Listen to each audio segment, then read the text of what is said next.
Assalamualaikum warahmatullahi wabarakatuh. Alhamdulillah. Kita bersyukur pada Allah Subhanahu wa taala masih diberi peluang menikmati hidup di dunia ini. Mudah-mudahan sisa-sisa umur yang Allah berikan pada kita dapat kita manfaatkan kepada sesuatu yang bernilai ibadah di sisi Allah Subhanahu wa taala. Salawat dan salam tidak lupa mari sama-sama kita sanjungkan keharibaan junjungan alam Rasulullah sallallahu alaihi wasallam. Mudah-mudahan kita semua mendapat syafaat dari beliau kelak di yaumil akhir. Amin Allahumma amin. Allahumma shalli ala sayyidina Muhammad wa ala ali sayyidina Muhammad. Saudaraku yang berbahagia, jemaah yang dimuliakan Allah. Ada satu pertanyaan dari jemaah. Ustaz, sejauh mana pentingnya agama dalam kehidupan manusia?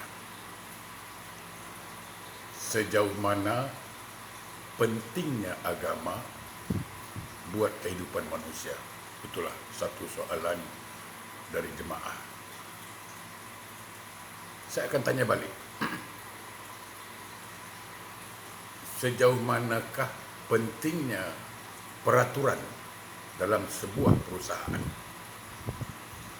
Sejauh mana pentingnya peraturan dalam sebuah negara? Sejauh mana pentingnya peraturan undang-undang jalan raya?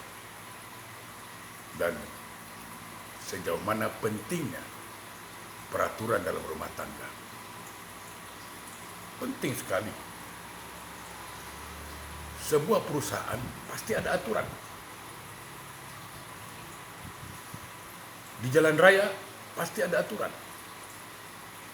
Dalam rumah tangga ada aturan.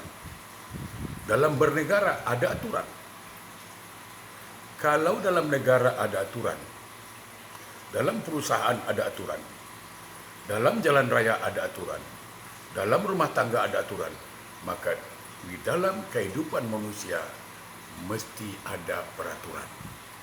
Nah, peraturan itulah agama. Jadi agama itu sebuah peraturan buat manusia dalam menjalani kehidupannya. Saudaraku yang berbahagia, untuk apa peraturan dibuat? Untuk apa agama diberikan? Sebuah perusahaan membuat peraturan untuk kepentingan pekerja perusahaan dan untuk kepentingan perusahaan. Negara buat peraturan untuk apa? Demi kepentingan rakyat dan demi kepentingan negara. Dalam rumah tangga juga ada peraturan. Untuk apa?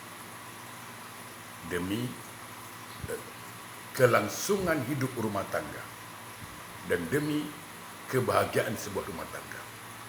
Intinya peraturan dibuat demi kepentingan manusia, termasuk agama. Bahwa agama diturunkan untuk manusia atau agama diberikan pada manusia untuk kepentingan manusia. Baik. Sebuah perusahaan membuat peraturan, maka pasti sesuai dengan perusahaan itu. Sebuah negara membuat peraturan pasti sesuai dengan keadaan rakyat di negara itu.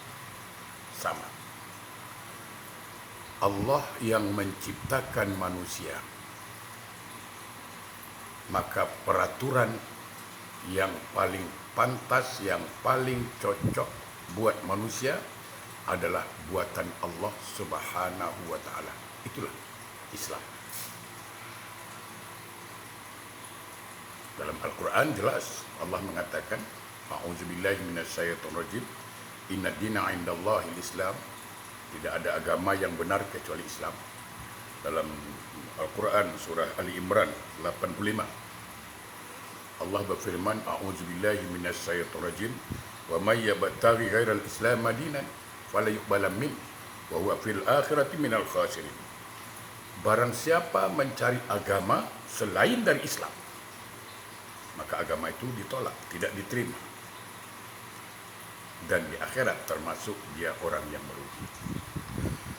Alhamdulillah, alhamdulillah, Allah beri kita hidayah Islam untuk mengatur kehidupan kita sebagai manusia. Tapi namanya manusia, kita lihat,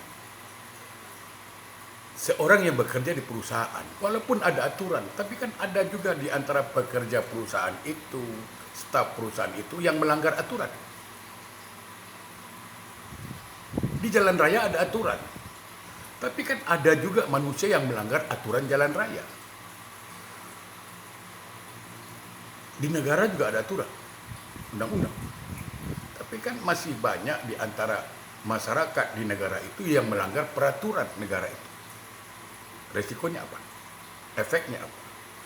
Ketika seseorang seorang pekerja di perusahaan tidak taat, tidak patuh kepada peraturan di perusahaan itu, maka boleh jadi dia akan diperingati atau dipecat atau diberhentikan.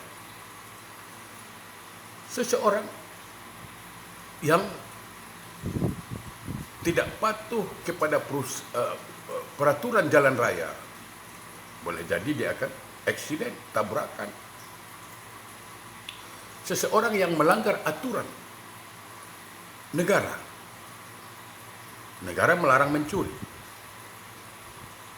negara melarang membunuh, tapi dia langgar peraturan itu, dia akan masuk penjara. Sama. Islam sebuah peraturan yang diturunkan Allah untuk kita lewat Nabi SAW, sampai Nabi mengatakan ad-dinu nasihat, agama itu nasihat, agama itu sebuah nasihat, nasihat itu peraturan. Tapi kan masih banyak di antara kita umat Islam yang melanggar aturan. Nah, ketika melanggar peraturan, maka ada efek. Mungkin diperingati oleh Allah, di antaranya COVID-19, sebuah peringatan dari Allah. Mungkin Allah kasih dia sakit, di antara peringatan. Atau terakhir, karena dia selalu melanggar atau tidak taat dengan aturan Allah. Kalau di negara tempatnya di penjara, maka di akhirat, kalau di dalam agama, seseorang yang melanggar aturan agama, maka tempatnya di neraka. Jadi, saudara sekalian, kalau orang bertanya, pentingkah agama dalam kehidupan manusia? Sangat penting. Kalau dalam perusahaan, penting peraturan. Dalam negara, penting peraturan. Dalam jalan raya, penting peraturan. Maka dalam kehidupan manusia, penting peraturan. Peraturan itulah agama. Tergantung manusianya mau diatur atau tidak. Wallahu a'lam. Assalamualaikum warahmatullahi wabarakatuh.